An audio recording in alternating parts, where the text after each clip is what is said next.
And we're back for the last section of the video. We apologize for getting cut off, kind of, but we're going to go ahead and start right away with number 5. Mm-hmm. So, unanswered questions. What do you, I know you have 4. Mm-hmm. What are your unanswered questions going with this course? Amy? Okay. Question number 1 is, once parents do become involved in their children's schooling and their education, how do we encourage them to continue their involvement? That was one of the questions that I had. Yeah. Another question I had was, in what ways can we make our schools more welcoming environments to parents who would like to become more involved with their children? Yeah. And how do we make them feel more comfortable?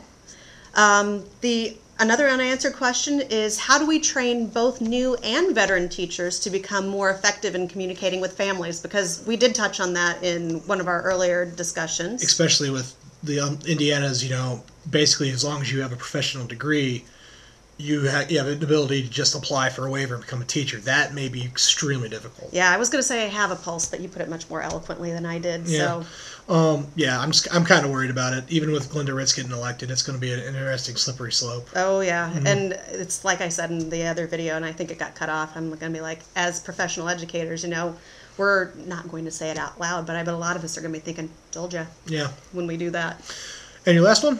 And my last one is, what are some of the ways in which we can maximize parental involvement and engagement in the schools in low-income areas? And we did kind of touch on that a little bit earlier on, but that was one of the main lingering unanswered questions, because I think that's probably always going to be an unanswered question. Yeah, until computers and laptops become as cheap as $6 for like a decent machine, we don't know if everybody's going to have access to technology. Exactly. So that's going to be an issue, I think. Well, how about your questions, Eric? I got 3.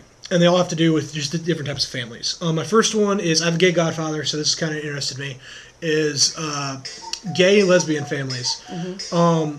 The clock thinks it's a crazy question, if you can hear it. But it is cuckoo. It is cuckoo. It is a crazy question. But my question is, what's the difference between gay families and how they're treated in school? Like in Indiana, is it different than California, where it's much more acceptable, open practice to be, in public with your partner? Mm-hmm. Are you more active in your kids' education? Do you attend school more often? How has that changed the dynamic in red versus blue states specifically? Mm-hmm. I think that's a big issue. I think that's a good question. Mm-hmm. My next one is a foster system. I'd like to know, you're not with a nuclear family member, right? But you are with an authority figure. What does that do? Is a foster parent as encouraging? Are they as impactful telling their kids to do anything? Do going through the system change a kid? It's a different dynamic. Right. It's almost uncharted waters too in a lot of cases, especially with what do you do with them when they're dealing with the standardized testing? How much of an influence are they on them, and are they preparing them properly, or is it just kind of like, oh, they're staying with me, whatever? How many houses have they been in over the course of their life? Stuff like that. The upheaval is a big question. Yeah, that's a big one.